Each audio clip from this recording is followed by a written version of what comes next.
Selamat siang anak-anak kelas 5A semuanya.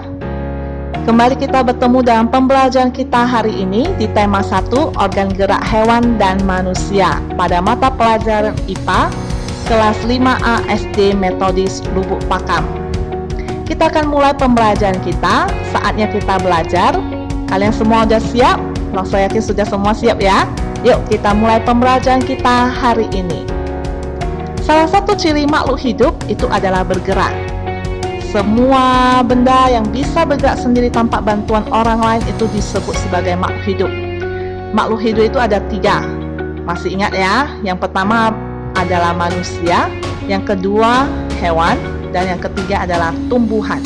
Manusia dikatakan makhluk hidup karena manusia bisa bergerak sendiri dengan kemauan dan kemampuan sendiri tanpa bantuan orang lain. Makhluk hidup dianugerahkan organ gerak karena tanpa organ gerak makhluk hidup tidak bisa melakukan banyak hal. Organ gerak itu banyak gunanya, diantaranya itu berjalan, berlari, melompat, memegang, memanjat, berenang, dan masih banyak lainnya. Kalian bisa sebutkan kegunaan organ gerak yang lain? Coba sebutkan salah satu. Alat gerak itu banyak macamnya. Ada 2 macam. Ada yang disebut sebagai alat gerak pasif, yaitu tulang. Dan ada yang disebut sebagai alat gerak aktif, yaitu otot. Tulang disebut sebagai alat gerak pasif karena tulang tidak bisa bergerak sendiri. Dia memerlukan bantuan otot untuk menggerakkannya. Otot itu disebut alat gerak aktif karena otot yang menggerakkan tulang. Nampak perbedaannya ya? Nah, kali ini pada pembelajaran ini kita akan belajar tentang organ gerak hewan. Hewan dibedakan menjadi 2 kelompok.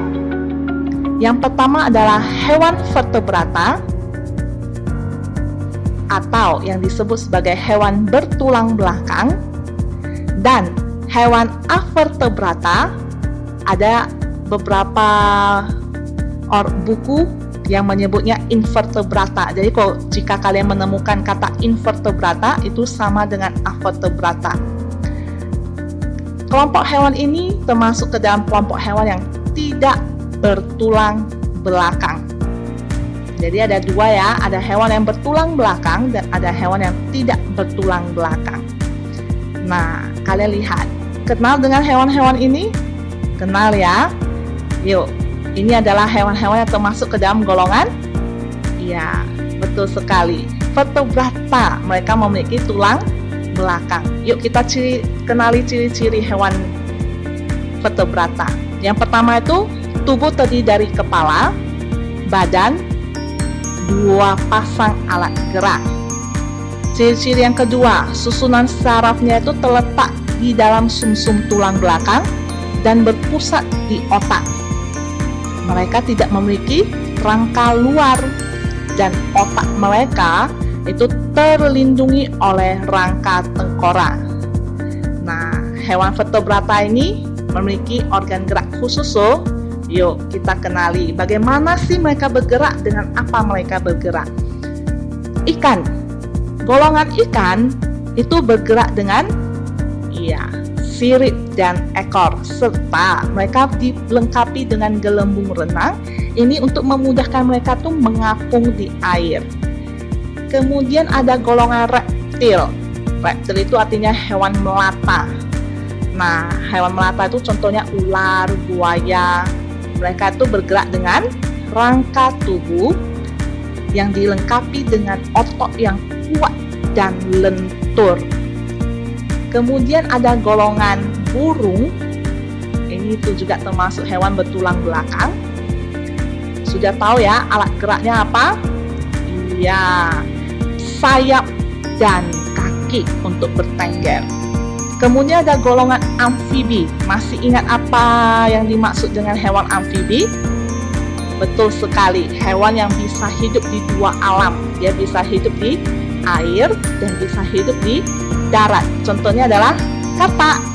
Nah, katak vertebrata ini bergerak dengan tungkai kaki depan dan belakang yang berseraput. Ini gunanya untuk memudahkan mereka berenang atau bergerak di air. Dan yang terakhir, yang termasuk hewan vertebrata adalah golongan mamalia. Golongan mamalia itu adalah golongan hewan yang menyusui anaknya. Nah, itu contohnya seperti monyet, anjing, kucing, sapi, kuda. Mereka bergerak dengan apa? Betul sekali, 4 kakinya. Ini adalah alat gerak hewan vertebrata. Kalian sangat hebat. Nah, sekarang kita kenali yuk ciri-ciri daripada hewan-hewan berikut ini. Kalau tadi vertebrata, berarti ini termasuk hewan apa? Iya, mantap. Ini adalah hewan avertebrata. Atau tadi Rasul bilang apa? Ada yang sebutnya invertebrata. Yuk kita kenali ciri-ciri daripada hewan avertebrata. Yang pertama, itu memiliki struktur susunan tubuh yang sederhana. Yang kedua, susunan syarafnya itu berada di perut. Mereka itu memiliki rangka luar dan otak mereka tidak dilindungi oleh rangka. Beda ya dengan ciri-ciri hewan vertebrata. Nah, yuk kita kenali alat gerak daripada hewan avertebrata ini. Yang pertama itu ada paramecium. Paramecium ini adalah hewan kecil. Contoh temannya itu seperti amuba dan protozoa. Mereka ini hidup di air tawar dan mereka bergerak dengan rambut getar atau silia yang terdapat di seluruh permukaan tubuhnya. Lihat hewan kedua, kenal? Laba-laba. Mereka ini bergerak dengan ke-8 kakinya. Nah, kalau yang ketiga nih semua pasti tahu. Ini adalah ubur-ubur. Ubur-ubur bergerak dengan otot tentakel pada mulut dan biasanya mereka kadang-kadang memiliki sengat. Dan hewan yang keempat, ini adalah gambar cacing. Cacing itu bergerak dengan kontraksi otot-otot pada tubuhnya, terutama otot perut. Dan yang terakhir, semua pasti tahu, ini namanya siput. Siput bergerak dengan kaki perut yang berbentuk pipih dan lebar. Nah, sekarang kalian sudah tahu bagaimana organ gerak dari hewan avertebrata. Menarik ya, sekarang kalian tahu organ gerak vertebrata dan organ gerak avertebrata. Semakin belajar, semakin banyak tahu. Makanya kalian tidak boleh malas, harus lebih rajin. Demikianlah pembelajaran kita hari ini tentang organ gerak hewan. Harus tetap semangat ya. Tetap rajin belajar. Tetap latihan agar bertambah pintar. Semangat terus. Tuhan Yesus memberkati. Sampai jumpa di pembelajaran kita selanjutnya. Dadah!